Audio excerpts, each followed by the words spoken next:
Trinity Fusion. This is a good game I've enjoyed playing for the last few weeks, so today I want to make a video detailing briefly what the game is about and give a few hints and tips for those who are just getting into it or thinking about it.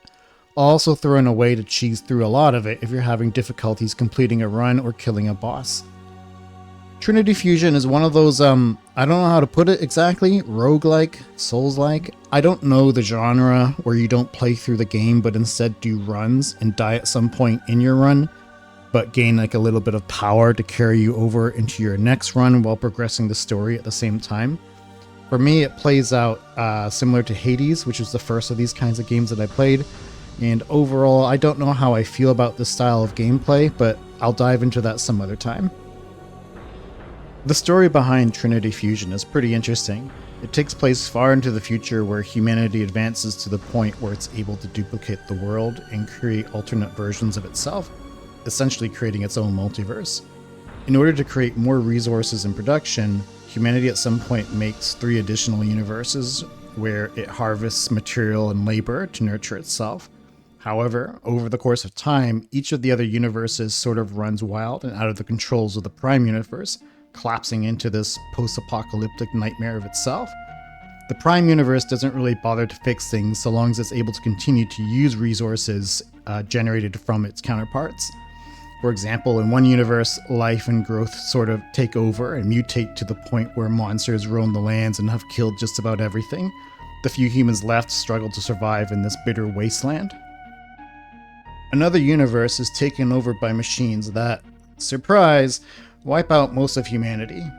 Unlike Skynet, the Matrix, and other similar kind of situations, this one keeps some people around to perform mundane tasks that the machines feel are not worth their time or effort. The last universe is the most interesting one to me. It's one where humanity artificially involves itself with machine-like augments to the point that people aren't recognizable anymore and are completely merged with machine in this more fluid, aesthetic, harmonizing sense. They no longer call themselves humans, but Ewer instead. The inhabitants of each universe is aware of the existence of the others, but travel is not possible unless it's from the Prime Universe.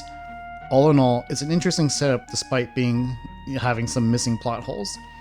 The story has some interesting concepts I've never pondered in a multiversal setting before, the most interesting of which is how in this game, most people do not have a multiversal counterpart because that counterpart is either dead or was never born to begin with. Usually when we think of a multiverse, we consider how different we would be in those universes, but the reality is, in most alternate dimensions, we would have history unfold differently, and obviously. But this creates the possibility that we were never born, or worse, died at some point prior to the present. This leads us to Maya, the main character of the story, who is one of the very few people in the Prime Universe who does have a living counterself in each of the other universes. The story starts at a critical point where the 3 multiverses humanity created are beginning to collapse. In a last-ditch effort, the Prime Universe hatches this plan to merge all multiverses back into one as a sort of reset button. Gameplay-wise, you take control of one of the multiversal Mayas to fight in their respective universe. Maya's counterparts all have lived very different lives and thus are each unique in appearance, personality, and abilities. I'll talk a little bit about each of the characters that you play, and I'll start with Altara. She's the one with the Sailor Moon pigtails, and she hails from the universe overtaken by monsters. Through gameplay, she's able to assemble a drone that she can use to navigate through tight spaces and teleport to its location wherever it is. She also has a gadget appendage that acts as a weapon to fire elemental attacks at enemies. It can also give her slow fall later in the game. Basically, I'd consider Altara to be the mage of the group, combining melee and elemental attacks together to make some very powerful attacks. Personality-wise, she's the more soft-spoken and easier-going of the 3 characters. Kera is a worker from the machine universe. Her special ability uses heavy weapons like a great sword or a large hammer that she can charge up to hit enemies for single-hit high damage numbers. Through gameplay, she's eventually able to assemble this laser lasso that allows her to grapple to certain points or pull enemies closer into her. Alternatively, she can also lasso herself to enemies or get closer to them or use them as a grapple point. She's the only one of the 3 who cannot double jump and her dash is slower, but she makes up for it with a higher standard jump. She's clearly the warrior of the group, bringing the least utility but most raw strength. Kera herself is a kind person who looks out for others. She has a pretty straightforward and pragmatic personality. Last but not least is Naira, the sharp-tongued, sassy one of the three, which is weird to me because in her universe, the Ewer homeworld, it's by far the most affluent of the three multiverses, though maybe no less cruel.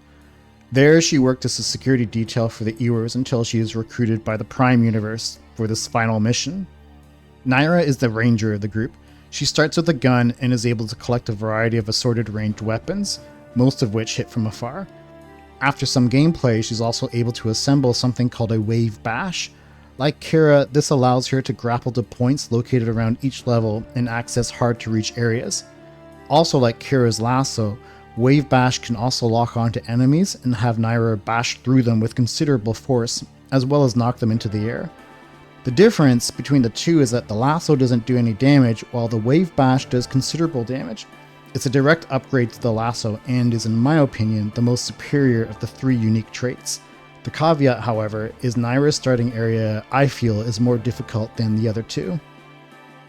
Now, as the game suggests with its title, Trinity Fusion, you are at one point able to merge your version of Maya with another and create a blend of both, gaining access to the other's abilities as well as to the one you possessed before. So you can have an Altara Kera variant, a Naira Altara variant, a Kera Naira variant, and so on. Each of the characters are well balanced, and which one you choose to merge with will largely come down to your own playstyle. I'd recommend to try different combinations to see which one you like the most. Personally, it was hard to choose, but I'd probably have to go with the Altara character who'd merge with Naira later. Kera is a great character who does boast the hardest hitting potential, but I find Wave Bash to just be an exceptionally good ability, and the use of elemental weapons combine really well with weapons that crit on elemental afflicted mobs.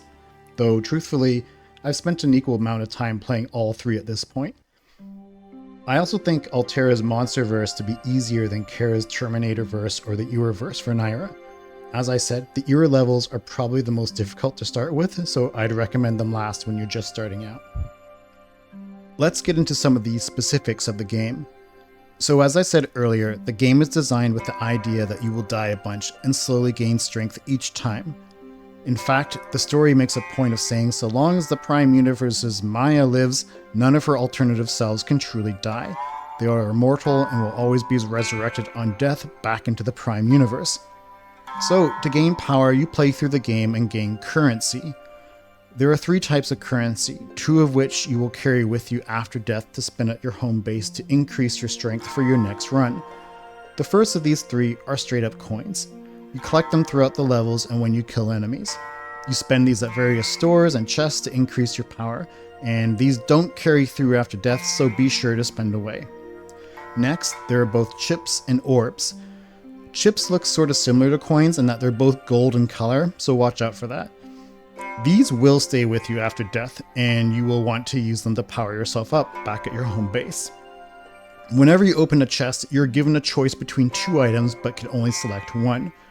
When given the choice between chips, the gold one, or orbs, the blue one, I recommend to always go with chips. Orbs are fairly common and you will come across them frequently. Each run always gives you more orbs than chips, but both are needed. Therefore, you will always want to get chips, which you will use to unlock more slots to fill in with abilities. Elemental attacks and the various elements that get used is one of the fun parts I like about this game. I think it's done very well. There are many weapons that spread elemental statuses or take advantage of creatures afflicted with an elemental status. The elements in this game are electric, fire, ice, acid, and weakness. Fire, electric, and acid all act the same as they do a dot to their target. Ice does exactly what you'd expect and slows the target. Weakness also does a dot, but as the name suggests, it weakens the enemy too. For elemental damage, Altara is a good choice because her ability always uses one of these. As you gain power and access to better weapons, they will come with mods that do something a little extra. There are quite a few mods to weapons that will have something like a 0% chance to crit, but will always crit if the target is afflicted with a certain status. So for example, having a sword that always crits on electric shocked mobs while having an ability that can shock the target is a great combination. Altara's gameplay involves using elemental afflictions to apply dots or help in harder hits with her melee weapons. Each of her elemental abilities work very differently, and you'll definitely develop preferences for which one you like the most. Fire bombs work like the potion from Castlevania, throwing fire in the ground that sets the target alight. Getting hit with the bomb itself causes the most amount of damage. Ice Ball is a ranged attack that slows the target it hits. Ice Blast is a short range attack that will completely freeze the targets it hits. This one is probably my favorite since it freezes everything for a good amount of time. Resonant Star is a boomerang shuriken that will ricochet off its primary target and then hit all other enemies in the area. It's also a very good one.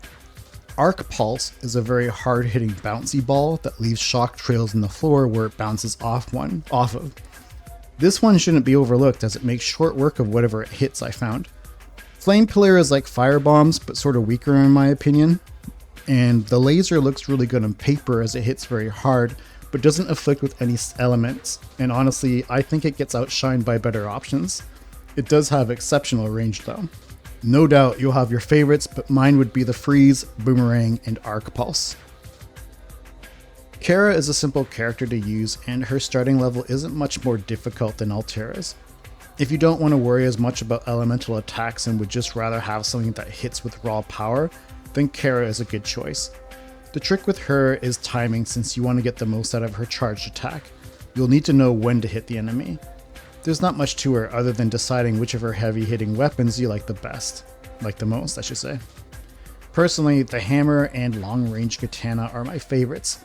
Hammers always hit twice, and the katana's range make it easier to use in my opinion. For her lasso ability, if you want to get to where the target is, jump and lasso. If you want to bring the target to you, stay grounded and lasso. It doesn't need to be aimed and will always target the closest enemy. There's not really much to it than that.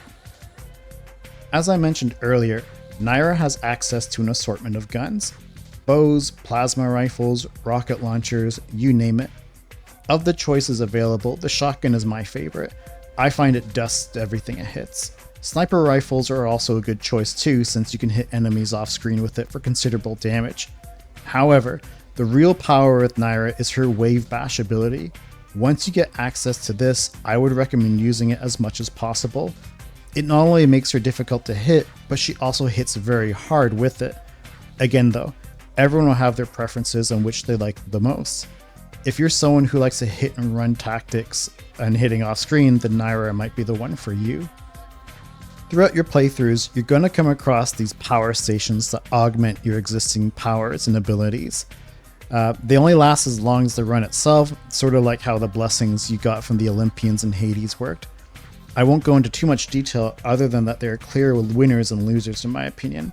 For example, Glass Cannon is a must-have. Something like Crit Vampire though, which might sound good on paper, isn't so great because of its 20-second cooldown. My personal preference would be to get Glass Cannon, Quake, and Backstabber as your generic must-haves. However, you'll find there are some particular good combinations that synergize well with each other, so look out for those. You'll notice throughout your playthroughs that your weapons get these little red down arrows on them. This took me a while to figure out at first because I thought weapons had some kind of durability loss, but that's not what it is at all. As it turns out, as you gain power levels, so do your enemies, but your equipped weapons don't scale with you. So you need to get new ones in order to keep up with the power scaling that's going on throughout the playthrough. So for example, if you're at like a power level 8, but your sword is at power level 6, you'll see 2 downward arrows on screen to indicate its lack of power. Each weapon also has an assortment of special attacks, but to be honest, I don't ever really bother as I find it's not worth doing the additional steps. The attacks themselves don't do additional damage, but just alter the reach or direction. In most cases, you'll just want to attack, dash behind or parry, then attack again to finish off most enemies. Regarding Parry, it's one of the first abilities you get access to, and with some timing, I think it's an amazing ability that I never once took off. It will not only negate all damage from melee or ranged attacks, but it will also reflect that back at the attacker. Also, reflecting ranged shots will pierce through all enemies in its redirected path. Parry is something that does take a lot of practice and timing, but I found mastering it to be very much worthwhile. As you play more, you'll get used to what attacks creatures will do and how fast they'll do them. It's just something that takes practice. Before I go into my last tip on putting the game on easy mode, you'll notice that there are color-coded abilities at the bottom of the screen. Some of these are pretty obvious, like the health restore, but others might not be. Abilities in green and yellow are considered consumables that will disappear after use. Blue and purple are abilities that can be used repeatedly but go on a cooldown after each use. There are a variety of abilities such as firing heat-seeking missiles, turning invisible, doing a shuriken uppercut, or adding damage to your dash. There's also a few abilities that are character specific, such as Kera's arm augment power-up. Personally, I like the missiles in Kera's arm power-up the most, but it's good to try out and experiment to see which ones you like. As I said, they don't disappear after use, so take time to see how each one is used best. Now for what I suspect most people want to know. How do I put the game on easy mode and just kind of coast my way through it? The trick comes down to combining a particular power-up with a particular augment. What you want is either Naira or a fusion with Naira, so you get access to her Wave Bash. At the moment, Wave Bash is technically an ability, so it works with the Quake augment. The result is a spammable long-range attack that rips apart everything pretty quickly. It can be tricky since any enemy close to Naira will be locked onto instead, but this works exceptionally well on bosses since they can't be wave bashed. And there you go. Easy boss kill mode, easy kill everything mode pretty much. I hope you enjoy the video. I'd recommend checking out this game if you're into the genre. It took me a bit of time, but once I got the hang of it, I had a lot of fun, so it gets a thumbs up from me. Thanks again, and see you in the next one.